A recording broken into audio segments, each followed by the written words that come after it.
పిల్లలండి మీకు? పిల్లలు లేరమ్మా. ప్రాబ్లం అక్కడి నుంచి స్టార్ట్ అయింది. హాస్పిటల్కి రాడుతాను, బట్ వేధింపులకు మాత్రం తనే కాకుండా అత్త ఆడపడుచు కూడా వేధింపులకు గురి చేస్తున్నారు. ఏంటి అంటే నన్ను మ్యారేజ్ చేసుకున్నాడు, బట్ నా చెల్లి అంటే ఇష్టం అతనికి. నాకు తెలియకుండా సమ్ టైమ్స్ నేను సూసైడ్ చేసుకోవాలన్నంత రేంజ్కి వెళ్ళిపోయిందమ్మా నా పరిస్థితి. మీరు అసలు హాస్పిటల్కి వెళ్ళి మీ వైపున ఎలాంటి సమస్య లేదన్నది క్లియర్ అయిందా? వెళ్ళాను మేడం. యాక్చువల్గా ముందుగా చెప్పాలంటే మేము కలిసిందే లేదు మేడం. ఎందుకు అంటే చెల్లి మీద ఉన్న ఇంట్రెస్ట్ తోటి ఓకే ఆ సిచ్యువేషన్ అనేది తీసుకురాడు. కాదు మేడం, స్టార్టింగ్ నుండి మా బావ బాగానే చూసుకునేవారు, వాళ్ళ అమ్మ కూడా బాగానే చూసుకునేది, ఎలాంటి ఇబ్బందులు అయితే లేవు. మా అక్కే స్టార్టింగ్ నుండి ఏదో ఒకటి అంటా ఉండేది. మంచిగా చూసుకునేది నీకేం తెలుసు? ఏం చూసినావు నువ్వు పిచ్చిదాని పోయి ఇక్కడ దాకా వచ్చినావు. ఏం మాట్లాడుతున్నావు వైష్ణవి? ఎంత నీ వయసు? 20 years. 20 years. మీ అక్కను పెళ్లి చేసుకున్నాడా మీ బావ? చేసుకున్నాడు. ఇప్పుడు నిన్నెందుకు చేసుకుంటున్నాడు? ఆమెకు పిల్లలు కావట్లేదు. ఆమెకు పిల్లలు కావట్లేదని చెప్పడానికి నువ్వేం మెడికల్ ఎక్స్పర్ట్వా? అసలు నువ్వు వాళ్ళ జీవితంలో ఉండడమే పిచ్చితనం కదా.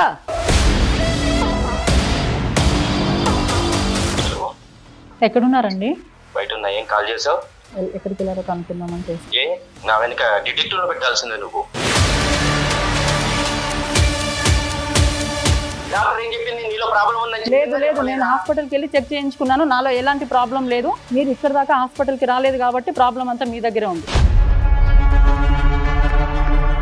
మీ చెల్లికి చెప్పు, నేను పెళ్లి చేసుకుంటాను హాయిగా. ఆ 4 ఎకరాల ల్యాండ్ మనకే. వేసిన అబండాలు, నువ్వు పెట్టిన వేధింపులు అన్నీ తెలుసు. భరించుకుంటా చచ్చిపోదామన్న స్టేజ్కి తీసుకొచ్చావు. కానీ నేను ఇక్కడ మనము ఈ కేసులోని నువ్వు ఏం చేస్తే అది చేసుకో, నా కాలు కింద పడి ఉండాలి అని చెప్పేసి మాట్లాడుతున్నాడు అతను. సరిత హస్బెండ్ కానివ్వండి, వైష్ణవి కానివ్వండి, తెలుసుకోవాల్సినటువంటి విషయం ఏంటంటే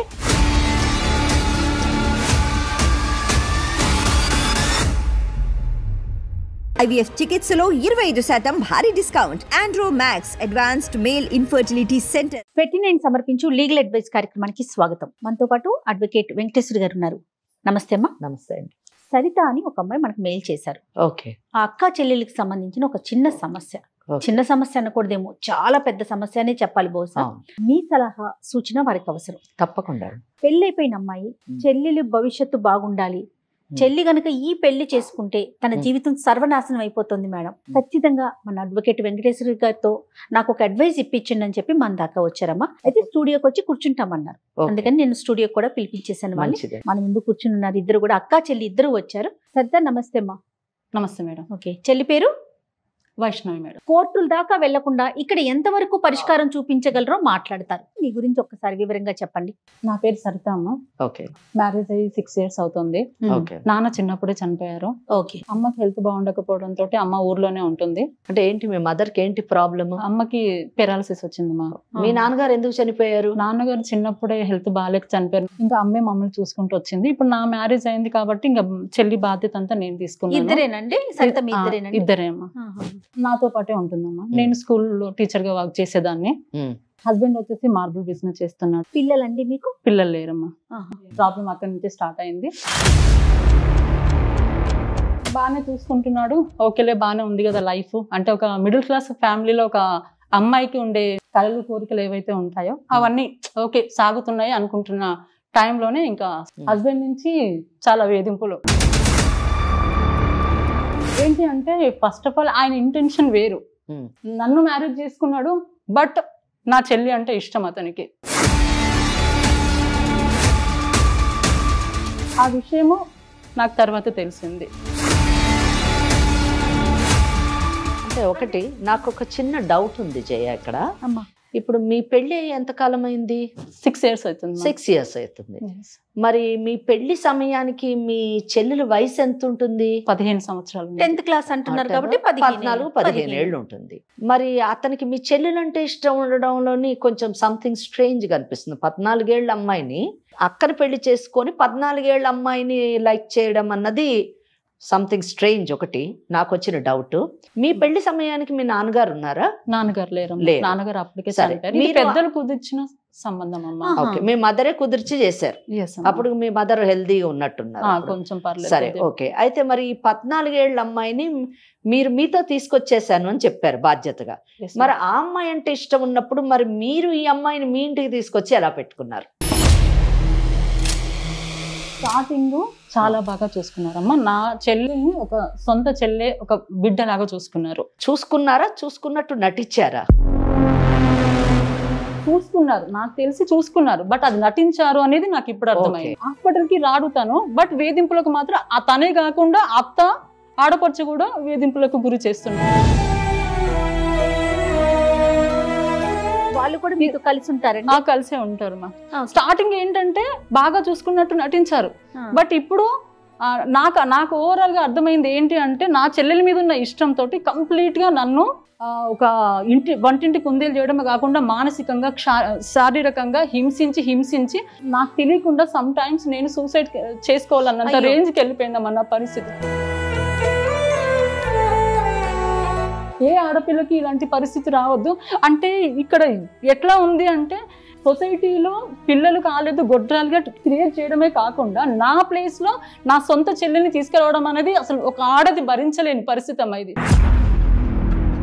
ఒక్క నిమిషము సరిత, ఇక్కడ నాకు ఒక 3 డౌట్స్ వచ్చాయి మీరు మాట్లాడుతున్నప్పుడు. ఒకటి ఏంటంటే, పిల్లలు కలగలేదు అని చెప్తున్నారు మీరు. పిల్లలు కలగకపోవడానికి ఎవరి వల్ల ప్రాబ్లం ఉన్నది కూడా తెలుసుకోవాలి. మీ వల్ల ప్రాబ్లం ఉందా లేదా అతని వల్ల ప్రాబ్లం? అదేనమ్మా, హాస్పిటల్ కూడా రావట్లేదు. ఇప్పుడు అతను హాస్పిటల్కి రావట్లేదు అని చెప్పారు, నేను నోటీస్ చేశాను. అతను రాలేదు, అతను పక్కన పెడదాం. మీరు హాస్పిటల్కి వెళ్ళి మీ తరఫున మీరు చెకప్ చేసుకుంటే మీకు ఎటువంటి ప్రాబ్లం లేదు అని ఒక రిపోర్ట్ వచ్చింది అనుకోండి, అప్పుడు we can draw an inference that అతనిలోనే లోపం ఉంది అని చెప్పేసి స్ట్రిక్ట్గా మనం లీగల్గా వెళ్ళినప్పుడు. ఒకటి. రెండోది ఏంటంటే, ఇప్పుడు మీ చెల్లెలని అంటే ఇష్టపడుతున్నాడు అని మీరు పదే పదే చెప్తున్నారు. What is that he want from your sister? Me sister వలన ఇష్టం కాబట్టి ఏం కావాలని అని కోరుకుంటున్నాడు? ఏ విధంగా మిమ్మల్ని హింసిస్తున్నాడు? అంటే ఏ విధంగా అంటే కొట్టడము, తిట్టడము, నన్ను మెంటలీ అండ్ ఫిజికలీ అబ్యూస్ చేస్తున్నాడు అని అంటే అది విత్ ఇన్ సొసైటీ యాక్సెప్ట్ చేసేటట్టుందా, లీగల్ పారామీటర్స్ లో ఉందా లేదా అన్నది మనం ఇక్కడ మాట్లాడాల్సినటువంటి విషయం. సో ఈ డౌట్స్ నాకు క్లారిఫై చేయాలి మీరు. కంప్లీట్ గా ఇంట్లో హౌస్ అరెస్ట్ చేసేసాడు. ఓకే, బయట ప్రపంచానికి వెళ్ళొద్దు. యాక్చువల్లీ నేను టీచింగ్ ఫీల్డ్ చేసేదాన్ని. నన్ను ఎప్పుడైతే తను ప్లాన్ చేశాడో అప్పటి నుంచి నన్ను ఇంకా బయటకు వెళ్ళనివ్వకుండా చేసేసాడు. ఓకే, ఇప్పుడు చెల్లెల్ని కూడా బయటకు తీసుకెళ్ళిపోతాడు. అంటే నేను ఏమనుకునేదాన్ని, నా చెల్లెలు అంటే తను ఒక సొంత చెల్లెలాగా, ఒక బిడ్డలాగా చూసుకుంటున్నాడు కదా అని నమ్మి నేను అలా పంపించాను. చివరికి వచ్చేటప్పటికి ఇలాగ వచ్చింది అనేది నాకు తర్వాత అర్థమైంది. నా దగ్గర ఓపెన్ అయిపోయాడు. ఇంకొకటి ఏంటంటే, ఏమని, నేను నీ చెల్లెల్ని పెళ్లి చేసుకుంటా. ఇది ఎట్లా అంటే అమ్మా అసలు భరించడానికి. మీరు అసలు హాస్పిటల్కి వెళ్ళి మీ వైపున ఎలాంటి సమస్య లేదన్నది క్లియర్ అయిందా? వెళ్ళాను మేడం. యాక్చువల్గా ముందుగా చెప్పాలంటే మేము కలిసిందే లేదు మేడం. సో మీరు హాస్పిటల్కి వెళ్ళి చెక్ చేసుకున్నారంటున్నారు. మీ ఇద్దరి మధ్య అసలు ఎలాంటి రిలేషన్ కంటిన్యూ అవ్వట్లేదు? ఒక వైఫ్ అండ్ హస్బెండ్ మధ్య ఉండే రిలేషన్ లేదంటున్నారా? చాలా తక్కువ అమ్మా. ఎందుకు అంటే చెల్లి మీద ఉన్న ఇంట్రెస్ట్ తోటి ఓకే ఆ సిచ్యువేషన్ అనేది తీసుకురాడు. మళ్ళీ పైకి చూస్తే మాత్రం నటన. నా చెల్లి చూస్తే మా అక్క బావ ఎంత హ్యాపీగా ఉన్నారో అని అనుకునే టైప్ లో బిహేవ్ చేయడం ఇంట్లో. ఎలాంటి మనుషులు ఉన్నారమ్మా బయట? సమాజంలో అన్ని రకాల మనుషులు ఉంటారు కాబట్టి వాటికి తగ్గ ఆ సమస్యలకు తగ్గ చట్టాలు కూడా ఉంటాయి. ఖచ్చితంగా. సో ఇక్కడ మనం సరితదైతే విన్నాం వర్షన్. ఓకే, ఆమె బాధని, ఆమె రైట్ ని, ఆమె హక్కుని ప్రొటెక్ట్ చేసుకోవడానికి ఆమె తప్పిస్తోంది. దాంట్లో ఏమాత్రం కూడా తప్పు లేదు. She is in safe place. ఇప్పుడు మనము చెల్లెలు ఏమనుకుంటుంది, వైష్ణవి ఏమనుకుంటుంది అన్నది ఒకసారి మనము నువ్వు మాట్లాడాల్సిన సమయం అమ్మా. నమస్తే అమ్మా. ఏంటి పరిస్థితి ఏంటి? ఇప్పుడు అక్క చెప్తా ఉంది నీ మీద కన్నేసి అతను అక్కని అవాయిడ్ చేస్తున్నాడు అనేసి. నువ్వేమంటావు దానికి? నేను ఇంటర్ చదువుతున్నప్పుడు మా బావ కానీ వాళ్ళ అమ్మ వాళ్ళు కానీ నన్ను యాక్సెప్ట్ చేశారు, ఇంట్లో ఉంచుకొని చదివిద్దాము అని చెప్పేసి. ఆహా. సో మా అమ్మ హెల్త్ బాగాలేదు కాబట్టి నేను కూడా ఓకే అని వచ్చి చెప్పి అక్క దగ్గర ఉండి చదువుకుంటున్నావు. చదువుతున్నా. బాగుంది. అది ఏది కావాలన్నా నాకు ఇచ్చేవారు. ఓకే. సో అట్లా నాకు కూడా అరే నాన్న లేకుండా అలా చూసుకుంటున్నాడు కదా. మా అక్క కూడా నన్ను బాగా చూసుకునేది. బావతో పాటు మీ అత్తయ్య అంటే బావ వాళ్ళ అమ్మ గాని వాళ్ళ అమ్మాయి గాని అందరూ నీతో బాగానే ఉంటారు. అందరు బానే ఉండేది. మా అక్క కూడా బానే ఉండేది. మా మీ బావ అక్క కూడా కాబట్టి ఏది కావాలన్నా తను ఇచ్చేవాడు. అదే. నాకు ఇంకా ఏది కావాలన్నా తనతో పాటు తీసుకెళ్లి ప్రతిదీ తీసుకొచ్చి ఇచ్చేవారు. అది కాస్త ఏమైందంటే కొంచెం కొంచెంగా మా అక్కకి పిల్లలు కావట్లేదు అని చెప్పేసి అక్కడ స్టార్ట్ చేశారు. అది ప్రాబ్లం ఏంటో నాకు కూడా తెలియదు. అయితే నేను ఇట్లా వేరే మ్యారేజ్ చేసుకుంటాను అని చెప్పేసి అంటుంటే చెప్పేవారు. అంటుంటే ఆ టైంలో నాకు కూడా అనిపించింది, నన్ను చిన్నప్పటి నుండి ఇలా చూసుకుంటున్నారు కదా, బయటకి ఎందుకు వెళ్ళడము, మా అక్కకి పిల్లలు కావట్లేదు, ఇద్దరి సిస్టర్స్ నే కదా, సో ఆ పిల్లల్ని ఇద్దరం చూసుకోవచ్చు కదా అనేది. ఇది మీ ప్రపోజల్, అతని ప్రపోజల్? అంటే సెకండ్ మ్యారేజ్ చేసుకుంటా సెకండ్ మ్యారేజ్ చేసుకుంటా అన్నది మీరే కానక్కర్లేదు. మీరు చెప్పారా లేకపోతే అతను మిమ్మల్ని అడిగాడా అన్నది మాకు కావాలి. Straight question. మిమ్మల్ని అంతే. తను అనే దాంట్లో నా మీద ఇష్టం ఉంది అనేది నాకు అర్థమైంది. కాదమ్మా, నిన్ను మీ బావ నీ దగ్గర ప్రపోజ్ చేశాడా? అతను నిన్ను పెళ్లి చేసుకుంటాను అన్న విషయం క్లియర్ గా నీతో చెప్పాడా? అంటే తను మీ అక్కకు పిల్లలు కావట్లేదు, నేను సెకండ్ మ్యారేజ్ చేసుకుంటాను అని కొన్ని రోజులుగా అని ఆ తర్వాత నన్ను డైరెక్ట్ గా అడిగాడు పెళ్లి చేసుకుందామని. అడిగితే నువ్వెట్లా వింటావు అమ్మా? సొంత అక్క కదా. ఇప్పుడు కాదు మేడం, బయట నుంచి వేరే అమ్మాయి వస్తేనే యాక్సెప్ట్ చేయను, నువ్వు వస్తే ఎట్లా యాక్సెప్ట్ చేస్తాను అనుకుంటున్నావు? నువ్వు నా ప్లేస్ లో నువ్వు ఉంటే నీకు అర్థమవుతుంది కదా నేను ఎంత బాధ అనుభవిస్తున్నాను అనేసి. మాట్లాడుతున్నావు నీకు పిల్లలు కావట్లేదనే తను అక్కడ నిన్ను ఎక్స్పోజ్ చేశాడు. నీకు కావట్లేదు, కాలేనప్పుడు నన్ను చిన్నప్పటి నుండి బాగానే చూసుకుంటున్నాడు కదా మేడం. పిల్లలు కావట్లేదు అంటే దాని వెనకాల రీజన్ తెలుసా నీకు? నీకెక్కడ తప్పుగా అనిపించలేదా మీ బావ అలా మాట్లాడుతుంటే? ఏ రోజు తప్పుగా అనిపించలేదు. నన్ను పెట్టి బాధలు దానికి ఏం తెలుసు మేడం? దాని దగ్గర అన్ని నటించడమే. పిచ్చి మాటలు మాట్లాడుతూ ఉంటది మేడం. అది పిచ్చిది మేడం. అక్క అంటే తల్లి కంటే ఎక్కువ. దాన్ని ఎట్లా చూసినా దానికి తెలుసు. అది అమాయకురాలు మేడం, దానికి తెలీదు. దాన్ని ఆటబొమ్మని చేసి అదే నా బాధ అంతా. దాని జీవితం చక్క పెట్టడానికే ఇప్పుడు మీ దాకా తీసుకొచ్చింది. నాలాగా ఇంకొక ఆడు దాని బ్రతుకు ఖరాబ్ అవ్వద్దు అన్న ఇంటెన్షన్ తోటి. బట్ దానికి అర్థం అవ్వట్లేదు. ఏం వైష్ణవి తెలీదు అని అంటుంది కదా మేడం. ఏదైనా కావాలి అన్నప్పుడు తనతో ఎందుకు పంపించింది? ఆ రోజు తెలీదా తన భర్త గురించి? అంటే అతనితో బయటికి ఎందుకు పంపించింది? ప్రతిదానికి ఇది తీసుకురాపో అది తీసుకురాపో, నీకు అవసరమైన నేను కాదు బావతో అడుగు. చెల్లి అంటే ఒక బిడ్డతో సమానం. అదే నేను ఫస్ట్ నుంచి దాన్ని చూసింది. అంతేగాని వేరే కోణంలో తను ఆలోచించలేదు. కాదు మేడం, స్టార్టింగ్ నుండి మా బావ బాగానే చూసుకునేవారు, వాళ్ళ అమ్మ కూడా బాగానే చూసుకునేది. ఎలాంటి ఇబ్బందులు అయితే లేవు. మా అక్కే స్టార్టింగ్ నుండి ఏదో ఒకటి అంటా ఉండేది. వాళ్ళు మంచిగా చూసుకునేది నీకేం తెలుసు? ఏం చూసినావు నువ్వు? నువ్వు పిచ్చిదాని పోయి ఇక్కడ దాకా వచ్చినావు. 4 గోడల మధ్య జరిగేది నీకు తెలియదు కదా వైష్ణవి? అది అక్క అనేది. 4 గోడల మధ్యలో టార్చర్ పెట్టేటోడు బయట కూడా పెట్టాలి కదా మేడం. బయట పెట్టట్లేదు అంటే నువ్వు అంటే ఇష్టం ఉండే కదా. బయట ఎట్లా పెడతారు మేడం? బయట ఎట్లా పెడతారు?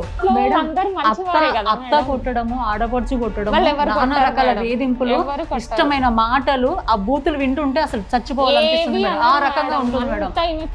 భర్త, అత్త, ఆడపడుచు ఈ 3 వేధింపులకు అసలు నేను ఎట్లా మనిషిని అయితే మేడం? నేను ఎట్లా బతుకుతా? 3 అంతేనా? 3 మేడం. ఘోరంగా మేడం. ఎంత హింసిస్తారంటే సమాజంలో ఇలాంటి మనుషులు ఇంకా ఉండరు అన్నంత రేంజ్ లో హింసిస్తారు. ఈమెకి హెల్త్ ప్రాబ్లమ్స్ వచ్చినా కూడా ఆమెకు ప్లేట్లు అన్నం పెట్టి కూడా తీసుకొచ్చిస్తుంది. అట్లా మేడం అంత నటన మేడం. చెడ్డది అని ఎట్లా అంటారు? అంత నటన. ఏం మాట్లాడుతున్నావు వైష్ణవి? ఎంత నీ వయసు? 20 years. మీ అక్కను పెళ్లి చేసుకున్నాడా మీ బావ?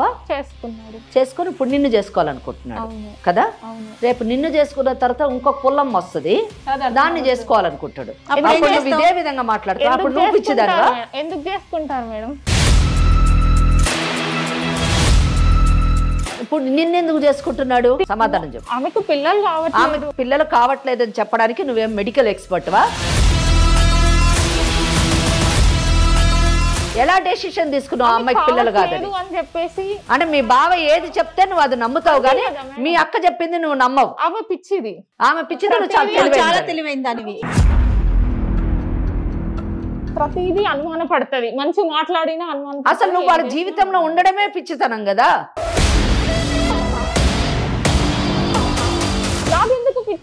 ఎందుకు ఉండాలి నువ్వు ఎవరు వాళ్ళ జీవితంలో ఉండడానికి? అంటే నువ్వు మీ అక్కని నిన్ను పెంచినటువంటి అక్కని పిచ్చిదాన్ని అంట. తీసుకొచ్చింది అంటే బావని పెళ్లి చేసుకోమని తీసుకొచ్చిందా వైష్ణవి?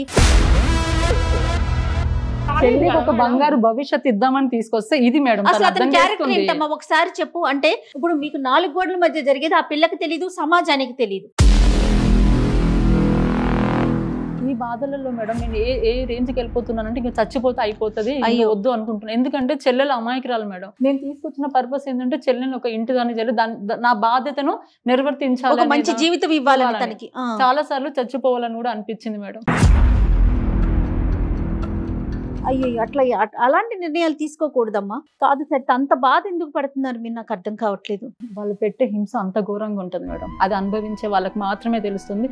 నేను చచ్చిపోతే నా చెల్లెలు అనాథ అయిపోతుంది అన్న ఒక బాధ ఇక్కడ దాకా తీసుకొచ్చింది మేడం. ఎందుకంటే నా బతికి ఎలాగో ఇట్లా అయిపోయింది, కనీసం దాని జీవితం అన్నా మంచిగా వెళ్ళాలనేది ఇంటెన్షన్ తోటి. నేనైతే ఒక కన్క్లూషన్కి నిజానికి వచ్చేసాను. ఏమనంటే చెల్లెలు మాత్రం చాలా immatured, at the same time చాలా సెల్ఫిష్ కూడా. తన గురించి ఆలోచిస్తుంది కానీ తల్లిలాగా తన బాధ్యతను స్వీకరించినటువంటి అక్క గురించి ఏమాత్రం కూడా ఆలోచించకపోవడం చాలా దురదృష్టం. ఇటువంటి క్యారెక్టర్స్ కూడా సమాజంలో ఉంటారు అన్నది మనకి ఈ కేసులోని మనకు అర్థమవుతుంది.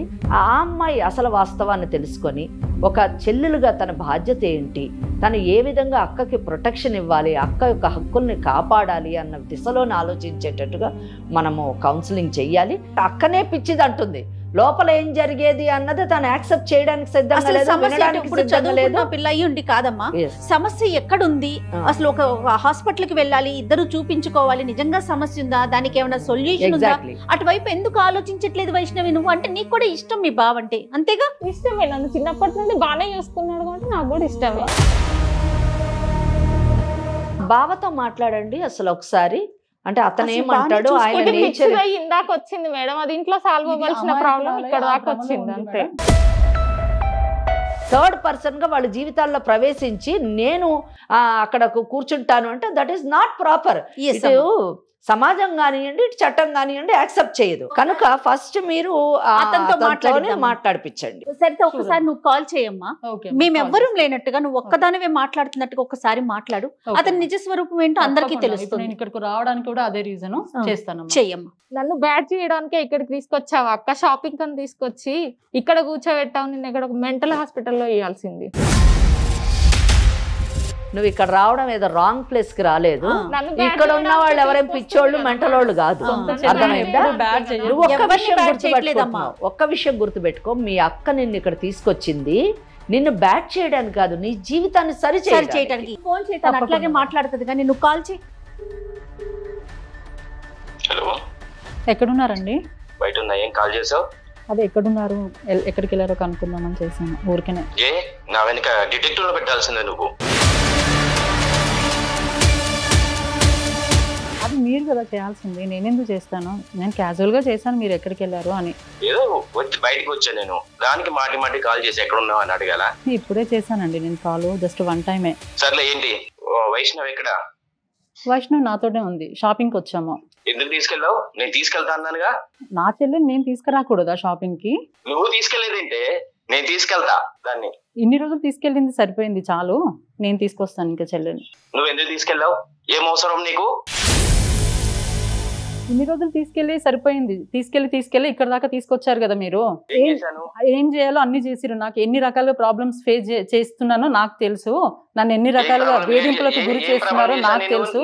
నా సొంత చెల్లెల్ని నా ప్లేస్ లో తీసుకొస్తానంటే నేను ఎట్లా ఊరుకుంటాను అనుకుంటున్నావు? నేను ఎట్లా భరిస్తాను అనుకుంటున్నాను? ఒక్క బాబుని ఇవ్వలేకపోతున్నావు. లోపం నీలో ఉంది. నీ కడుపులో ఒక్క పిండం పడలేదే. లేదు లేదు, లోపం నీలో ఉంది. మీరు హాస్పిటల్ కి రారు కదా మరి. నేను ఒక్కదాన్ని ఏం చేస్తాను? మగవాళ్ళకైతే ఉండదా ప్రాబ్లమ్స్? ఉండవా? ఆడవాళ్ళు ఒకటేనా ప్రాబ్లమ్స్ భరించేది? లేదు లేదు లేదు లేదు, నేను హాస్పిటల్కి వెళ్ళి చెక్ చేయించుకున్నాను, నాలో ఎలాంటి ప్రాబ్లం లేదు. మీరు ఇక్కడ దాకా హాస్పిటల్కి రాలేదు కాబట్టి ప్రాబ్లం అంతా మీ దగ్గరే ఉంది. వింటున్నారా? మిస్టేక్ మీది కాబట్టి సైలెంట్ అయ్యారా? ఏమనుకుంటున్నారు? ఇదిగో నీతో మాట్లాడేది నాకు అనవసరం. నీతో ఎవరితో మాట్లాడతారు మరి? లేదు, వైష్ణవ్తో మాట్లాడించాను నేను. సరిపోయింది. ఇన్ని రోజులు ఒక ఫాదరు ఒక బ్రదర్ అనుకొని పంపించాను, కానీ లాస్ట్కి వచ్చేటప్పటికి మీరు దాన్ని నా ప్లేస్లోకి కూర్చోబెడతానంటే ఎలా ఊరుకుంటాను అనుకుంటున్నారు? మీరు ఏమనుకుంటున్నారు? ఒక ఆడది ఎంత భర్త అంటే సర్వస్వం అనుకొని అన్ని వదిలిపెట్టుకొని వచ్చిన ఆడదాన్ని ఉసురు పోసుకుందాం అనుకుంటున్నారా? నేను ఎన్ని రకాల క్షోభ అనుభవిస్తున్నానో నాకు తెలుసు. నువ్వు పెట్టే నరక యాతన ఆల్రెడీ భరిస్తున్నా. లేదు, పడి ఉండే రకం కాదు నేను. ఇన్ని రోజులు పడ్డాను, వంటింటి కుందేలు చేసావు, అన్ని రకాల భరించాను. మూసుకొని నువ్వు మీ చెల్లికి చెప్పు, నేను పెళ్లి చేసుకుంటాను, హాయిగా ఆ 4 ఎకరాల ల్యాండ్ మనకే. నువ్వు ఫస్ట్ నుంచి నీ ప్లానింగ్ అంతా అదే అనేది నాకు అర్థమైంది. కానీ ఇక్కడ నేనున్నాను, నా చెల్లెలకు ఒక మంచి భవిష్యత్తు ఇవ్వడం కోసమే నేనున్నాను. నా జీవితం ఎలాగో ఖరాబ్ అయిపోయింది, కనీసం నా చెల్లి బతుకన్నా కాపాడుకుంటాను. నేను దానికి తల్లిని, అది అమాయకి రాదు. నేను ఇద్దరిని పెళ్లి చేసుకుంటాను, ఇద్దరు నా దగ్గరే ఉంటారు. ఏమనుకుంటున్నావు? 100 మందిని పెళ్లి చేసుకుందాం అనుకుంటున్నావా? ఏమనుకుంటున్నావు? పెద్ద సంసారివా? ఏం చెప్తున్నావు? చూపించు, దమ్ము ఉంటే ఎవిడెన్స్ చూపించు. అబండం వేయడం కాదు చాలు. ఇలాంటి అబండాలు ఎన్నిసార్లు వేసావు తెలీదు అనుకుంటున్నావా? ఎక్కడ నేను చెల్లెల్ని కానివ్వకుండా చేస్తానని చెప్పేసి నువ్వు వేసిన అబండాలు, నువ్వు పెట్టిన వేధింపులు అన్ని తెలుసు. భరించుకుంటా చచ్చిపోదాం అన్న స్టేజ్కి తీసుకొచ్చావు. కానీ నేను చచ్చిపోను. నా చెల్లెల్ని కాపాడుకునేంత వరకు నేను చచ్చిపోను. నువ్వేంటి అనేది నేను నీ నిజ స్వరూపం నా చెల్లెలికి చూపిస్తా. తీసుకుంటావు కానిస్తా, నేను అది కానిస్తా. ఏమనుకుంటున్నాను? నన్ను ఎన్ని రకాల బాధలు పెడుతున్నావు, నేను ఎన్ని రకాల నిద్ర లేని రాత్రులు అనుభవిస్తున్నానో నాకు తెలుసు. మాటల్లో చెప్పేది కాదులే, నువ్వు పెట్టేది ఏదో నాకు తెలుసు. నేను ఎన్ని రకాలు అనుభవిస్తున్నానో నాకు తెలుసు. మొదటి నుంచి ఇదే ఉంది. వైష్ణవి పెళ్లి చేసుకుంటే లేదు, ఛాన్సే లేదు. నువ్వు ముప్పు తిప్పలు 3 చెరువులు నీళ్ళు తాగినా నేను కానివ్వను. నువ్వేం చేసుకుంటావో చేసుకో. అసలు ఛాన్సే లేదు, ఇవ్వను నేను. నా ప్లేస్ లోకి ఇంకొక ఆడది వస్తేనే నేను ఒప్పుకోను. అలాంటి నా చెల్లెలు వస్తే ఒప్పుకుంటాను అనుకుంటున్నావు నువ్వు? ఏమనుకుంటున్నావు? నీకు అస్సలు ఛాన్స్ లేదు. ఏం చేసుకుంటావో చేసుకో. మీ అమ్మ మీ చెల్లెలు నువ్వు పెట్టిన బాధలకి నేను ఎన్ని రకాల క్షోభ అనుభవించినో నాకు తెలుసు. నన్ను స్కూల్కి వెళ్ళనీయకుండా కూడా చేశారు మానసికంగా. ఎందుకు చేస్తారు? ఏం రైట్స్ ఉన్నాయి నీకు? ఎందుకు చేస్తారు? ఎందుకు కొడతారు? ఏం తప్పు చేశానని కొడతారు? నువ్వు కంప్లీట్లీ రాంగ్ ఆలోచించుకుంటూ నా చెల్లెల్ని నేను ఉండడమా ఉండకపోవడమా చెప్తా నీకు. నేను మాత్రం నీ చెల్లిని పెళ్లి చేసుకుంటా అంటే నేను పడ్డ బాధలో నా చెల్లి కూడా పెడదాం అనేది. నువ్వేం మాట్లాడుతున్నావే? నేను దాంతో మాట్లాడుకున్నా, మేమిద్దరం పెళ్లి చేసుకుంటాం. నీ గురించి తెలియదురా దానికి. అది మబ్బులో ఉంది. అది అమాయకురాలు. అదే అమాయకురాలు రా. నీకు తెలియదురా, నీ నిజ స్వరూపం తెలియదు. నువ్వు ఎన్ని రకాల క్షోభలు పెట్టావో నాకు తెలుసు. ఎందుకు కొడతావు? ఏం రైట్స్ ఉన్నాయి నీకు? ఎందుకు కొడతావు? పెళ్లి చేసుకున్నంత మాత్రాన కొట్టడమా? వినను. అన్ని చేశాను కానీ నీ మనసులో వేరే ఉద్దేశం పెట్టుకొని ఇంత దాకా తీసుకొచ్చావు. కానీ నేను పడ్డ బాధ మాత్రం నా చెల్లెకు పడదు. నేను ఏ నిర్ణయం తీసుకోవాలో ఆ నిర్ణయం తీసుకుంటున్నాను. నీ గతి కోర్టులో చూసుకుంటా నేను. ఇంకా ఇదిగో ఒక్కటే నా ఇంటెన్షన్ ఏం తెలుసా? నీ చెల్లెని పెళ్లి చేసుకోవడం. నన్ను కొట్టినట్టు నా చెల్లెని కొడదాం అనుకుంటున్నావా? ఏం చేసుకుంటావో చేసుకో. మనం ఇంకా నెక్స్ట్ కోర్టులో కలుస్తున్నాం. సరే మంచిది. చూసుకుందాం కోర్టులో చూసుకుందాం. రెడీగా ఉండురా. నీ సంగతి ఏందో తెలుస్తా. రెడీగా ఉండు. వస్తా, నేను ఇంటికి వస్తాను కదా. నేను నా చెల్లి ఇంకా నీకు జీవితంలో కనిపించము. కోర్టులో కలుద్దాం. నువ్వు వెళ్తే ఎల్లు. నీ చెల్లిని వదిలే. నీ చెల్లిని అన్ని నేర్పిస్తున్నావేమో నువ్వు అక్కడ. ఇది మేడం. ఏంటమ్మా ఇతను, మీరు విన్నారు కదా, ఇక్కడ మనము ఈ కేసులోని నువ్వు ఏం చేస్తే అది చేసుకో, నా కాలు కింద పడి ఉండాలి అని చెప్పేసి మాట్లాడుతున్నాడు అతను. సరిత ఏం చేయలేదు. ఎందుకు ఏం చేయలేదంటే తండ్రి లేడు, రెండోది ఉన్నటువంటి తల్లి పారాలిటిక్ పేషెంట్, పుట్టింటికి వెళ్ళి ఉండేటటువంటి అవకాశం లేదు, లేదు. చెల్లెల మీద కన్నేసినటువంటి భర్తను ఏమీ చేయలేనటువంటి చాతకాంతనం ఒక వంకైతే, ఏ చెల్లెలైతే తను కాపాడాలని అనుకుంటుందో ఆ చెల్లెలే తిరగబడేటటువంటి పరిస్థితి. వైష్ణవి ఒక పిచ్చిది. ఆమె ఉపయోగించినటువంటి పదం ఈ రోజు ఆమెకే వర్తిస్తుంది. టెంప్టేషన్స్ కి లోనయ్యేటటువంటి అమాయకురాలు. మళ్ళీ అక్కడ తను ఏదో త్యాగం చేస్తున్నానని ఫీల్ అవుతోంది. చిన్నప్పటి నుంచి తను చాలా బాగా చూసుకుంటున్నాడు. వాళ్ళ అమ్మ బాగా చూసుకుంటుంది, వాళ్ళ అక్క బాగా చూసుకుంటుంది. మా అక్కనే పిచ్చిది. వేరే పెళ్లి చేసుకోవడానికి మా బావ సిద్ధమైతే అది నన్ను చేసుకోవడానికి మా బావ ఒప్పుకోవడం చాలా పెద్ద విషయం, చాలా గొప్ప విషయం. ఇంకొకటి, ఆ పెళ్లి చేసుకోవడము అన్నది ఆ 4 ఎకరాల ఆస్తి గురించి చేసుకుంటున్నాడు అన్న విషయం తెలుసుకోకపోవడం, అక్క చెప్పడానికి ప్రయత్నించినా వినకపోవడం ఇక్కడ ఆ అమ్మాయి యొక్క లోపంగా మనము పరిగణించాలి. ఇక్కడ ఇంకొక విషయము, ఆ హస్బెండ్ అన్నట్టు సరిత హస్బెండ్ కానివ్వండి, వైష్ణవి కానివ్వండి, తెలుసుకోవాల్సినటువంటి విషయం ఏంటంటే, మన సభ్య సమాజంలో ఉన్నాము. ఇక్కడ ఒక చట్టం అంటూ ఉంది, కొన్ని రూల్స్ అంటూ ఉంటాయి. ఆ చట్ట పరిధిలోని మాత్రమే నువ్వు జీవించేటటువంటి హక్కు ఉంది. ఆ చట్ట పరిధిలో నీ కేసుని ఎవరు కూడా హర్షించరు. తన అక్కకి భర్త ఉన్నాడు, వాళ్ళిద్దరికి సాంప్రదాయంగా పెళ్లి జరిగింది, వాళ్ళిద్దరికి విడాకులు జరగలేదు. జరగని పక్షంలో నువ్వు ఒక భార్యగా అతని జీవితంలోని వెళ్ళేటటువంటి అవకాశం ఇటు సమాజం కానివ్వండి, చట్టం కానీ ఒప్పుకోదు, కల్పించలేదు. అప్పుడు నీ పరిస్థితి ఏంటి? పెళ్లి చేసుకుంటే నువ్వు ఒక మిస్ట్రెస్ గా మాత్రమే ఉండాలి. అక్క మాట్లాడినప్పుడు ప్రతిసారి కూడా నాకు నిజంగా హృదయం ఇదైందండి. అక్క కూడా చిన్నదే, ఒక 5 ఏళ్ళు పెద్దది. ఒక తల్లి స్థానంలో నుంచొని నా చెల్లెల జీవితాన్ని పాడు చేయను. ఏ అక్క అంటదండి? తల్లి స్థానంలో నిలబడ్డ తల్లికి వచ్చేటటువంటి మాటలు ఎంత గొప్ప విషయం. చేతులెత్తి నమస్కరించాలి. అటువంటి అక్కని చెల్లెలు అయ్యుండి పిచ్చిది, నిన్ను మెంటల్ హాస్పిటల్ పంపించాలి అనడం నీ కుసంస్కారానికి, నీ చదువు ఇంకెందుకు చెప్పండి. నేనైతే వైష్ణవికి ఒకటే చెప్పాలనుకుంటున్నా, నువ్వు తీసుకున్న నిర్ణయం తప్పు. Please go back. నీకేం తక్కువ ఉంది? నువ్వు చక్కగా బ్రహ్మాండంగా పెళ్లి చేస్తుంది మీ అక్క, నువ్వు బ్రహ్మాండమైన జీవితాన్ని జీవించవచ్చు. వైష్ణవి విన్నావుగా? ఏమో మేడం, నాకు అసలు ఏం అర్థం కావట్లేదు. దానికి ఏం తెలియదు మేడం, చాలా మంచిరాలు. సారీ అక్క, ఇంకెప్పుడు అలా చెయ్యను. ఇప్పటికైనా అర్థం చేసుకుంటే అంతకు మించి ఇంకేం లేదు మేడం. నాకు మాటలు కూడా రావట్లేదు.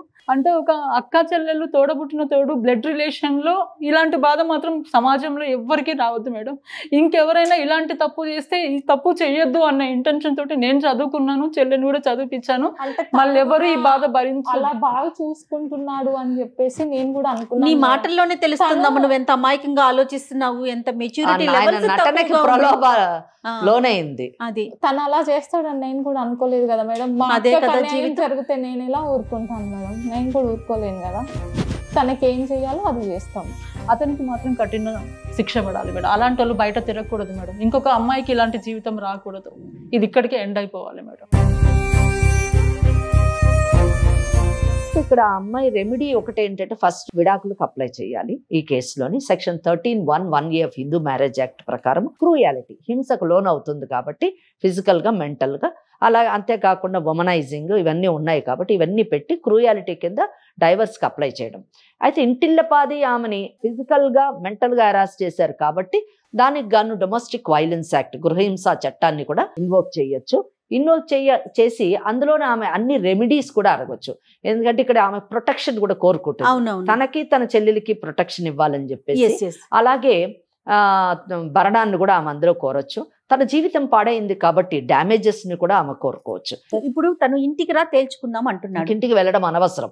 ఎందుకంటే ఇక్కడ ఇంకోటి, ఏ ఊర్లో ఉంటే ఆ ఊరు నుంచి కూడా వాళ్ళ కేసు వేసుకోవచ్చు. వాళ్ళు ఏదో మహబూబ్ నగర్ లోనే ఎక్కడ ఉంటామని చెప్పారు వాళ్ళ మదరు. ఎక్కడమ్మా మీరు ఉండేది? నిజామాబాద్ లో ఉంటామని. నిజామాబాద్కి వెళ్ళిపోయి అక్కడ కేసు వేసుకోవచ్చు చక్కగా. సరేనా? ధైర్యంగా ఉండండి. వైష్ణవి ఓకేనా? Thank you madam. ఓకే అమ్మా, thank you so much. Thank you అమ్మా, థ్యాంక్ యూ సో మచ్ అమ్మా. నమస్తే. IVF చికిత్సలో 25% భారీ discount. Andro max advanced male infertility centre.